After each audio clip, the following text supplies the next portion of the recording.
Frank Lucas was an American drug trafficker who operated in Harlem during the late 1960s and early 1970s. He was known for cutting out middlemen in the drug trade and buying heroin directly from his source in the Golden Triangle in Southeast Asia. Lucas boasted that he smuggled heroin using the coffins of dead American servicemen, but this claim is denied by his Southeast Asian associate, Leslie Ike Atkinson. Rather than hide the drugs in the coffins, they were hidden in the pallets underneath, as depicted in the feature film American Gangster, in which he was played by Denzel Washington, although the film fictionalized elements of Lucas' life for dramatic effect. In 1976, Lucas was convicted of drug trafficking and sentenced to 70 years in prison. However, after becoming an informant, his sentence was reduced to 5 years. He was convicted of the same offense in 1984 and sentenced to 7 years in prison. He died in 2019. He is one of the 11 richest drug dealers of all time, having made more than $50 million from smuggling heroin into the United States. Griselda Blanco Restrepo, known as La Madrina, the Black Widow, the Cocaine Godmother, and the Queen of Narco-Trafficking, was a Colombian drug lord of the Medellin cartel and a pioneer in the Miami-based cocaine drug trade and underworld during the 1980s through the early 2000s. It has been estimated that she was responsible for up to 2,000 murders while transporting cocaine from Colombia to New York, Miami, and Southern California. She was shot and killed on September 3, 2012, at the age of 69. At her height, Blanco was one of the richest and most dangerous women in the world, and was the most powerful drug kingpin in the world. She became the first ever billionaire female criminal, ruling her multi-million-dollar drug trafficking empire with an iron fist, and becoming one of the deadliest women of all time. She ran the entire business, earned $8 million a month, and since 1973 was on the list of criminals under surveillance of the DEA, as a potential builder of a drug empire. An empire that, to a large extent, it built with blood and lead. The figures that are known indicate that, in less than a decade of activity, it brought drugs into the United States worth $10 billion a year. He flooded the streets of cities with white dust like no one else.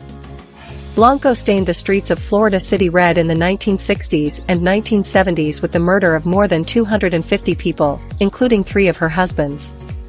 She put the DEA in check and tried to kidnap John Kennedy Jr. Rafael Caro Quintero is a Mexican drug lord who co-founded the now disintegrated Guadalajara cartel with Miguel Angel Felix Gallardo and other drug traffickers in the late 1970s. He is also the founder and current suspected leader of the newly formed Caborca cartel based in Sonora. He is also the brother of fellow drug trafficker Miguel Caro Quintero, the founder and former leader of the defunct Sonora cartel.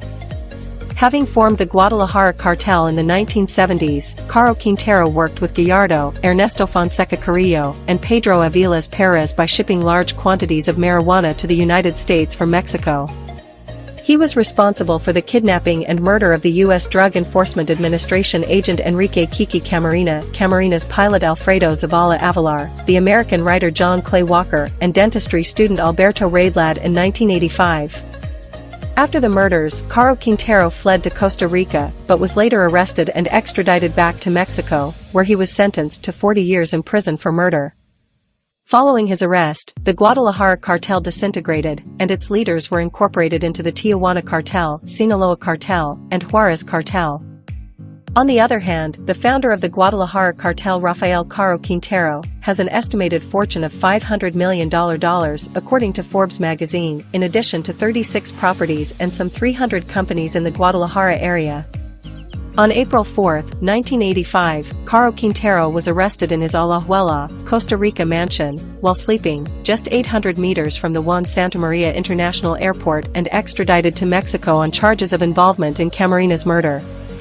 Miguel Angel Felix Gallardo was born on a ranch in Bella Vista, on the outskirts of Culiacán, Sinaloa. Felix Gallardo graduated from high school and studied business in college. He took a job as a Mexican federal judicial police agent. He worked as a family bodyguard for the governor of Sinaloa State Leopoldo Sanchez Silas, whose political connections helped Felix Gallardo to build his drug trafficking organization.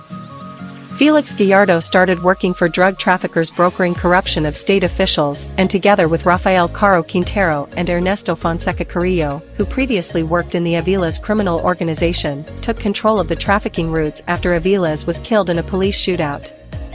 Felix Gallardo made a deal with the Colombian cartels to cross his merchandise through Mexico. Rather than taking cash payments for their services, the smugglers in the Guadalajara cartel took a 50% cut of the cocaine they transported from Colombia. This proved to be extremely profitable for them, with some estimating that the trafficking network, then operated by Felix Gallardo, Ernesto Carrillo and Rafael Quintero, was pulling in approximately $5 billion annually. Until the end of the 1980s, the Guadalajara cartel headed by Miguel Gallardo, comprising what is now known today as the Sinaloa, Tijuana, Juarez and Pacifico Sur cartels, had nearly monopolized the illegal drug trade in Mexico. Gallardo was finally arrested in 1989 for the murder of Drug Enforcement Administration, DEA, agent Enrique Kiki Camarena. Miguel Angel was serving his 37-year sentence at the Altiplano Maximum Security Prison, but was transferred to a medium security facility in 2014 due to his declining health. From his looks, it's easy to mistake Freeway Rick Ross for Rick Ross the rapper. However, these are two different people. From his sale of crack cocaine, Freeway Rick Ross made more than $600 million. In the 1980s, crack was a fast-selling commodity, and Rick Ross took advantage of it, and did it in a big way. He was arrested in 1996 and released in 2009. Amado Carrillo Fuentes was a Mexican drug lord who seized control of the Juarez cartel after assassinating his boss Rafael Aguilar Guajardo. Amado Carrillo became known as El Señor de los Cielos, the Lord of the Skies, because of the large fleet of jets he used to transport drugs. He was also known for laundering money via Colombia to finance this fleet. He died in July 1997 in a Mexican hospital after undergoing extensive plastic surgery to change his appearance. In his final days, Carrillo was being tracked by Mexican and U.S. authorities. According to estimates by the U.S. authorities, the fortune of the Lord of the Skies reached $25 billion. He had more than 727 aircraft to transport his producto, and he had various mansions in each state of Mexico, and many others in various countries. One of the main strengths of Amado Carrillo was the discretion in the way he operated. He was considered a very cautious and stealth drug dealer, whose operation was almost invisible to the authorities. Joaquim Archibaldo Guzman, lower commonly known as El Chapo, is a Mexican drug lord and former leader of the Sinaloa cartel, an international crime syndicate. He is considered to have been the most powerful drug trafficker in the world. Guzman was born in Sinaloa and raised in a poor farming family. He endured physical abuse at the hands of his father, and also entered the drug trade through his father, helping him grow marijuana for local dealers during his early adulthood. Guzman began working with Hector Luis Palma Salazar by the late 1970s, one of the nation's rising drug lords. He helped Salazar map routes to move drugs through Sinaloa and into the United States.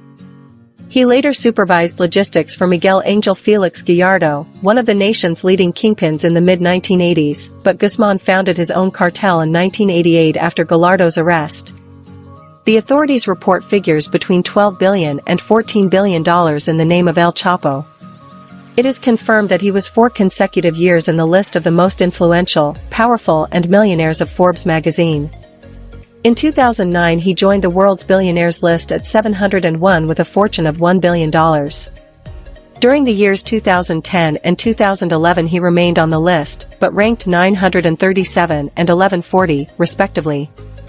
In the list of the most influential people of 2010 and 2011, Guzman found himself in 60th and 55th place, respectively.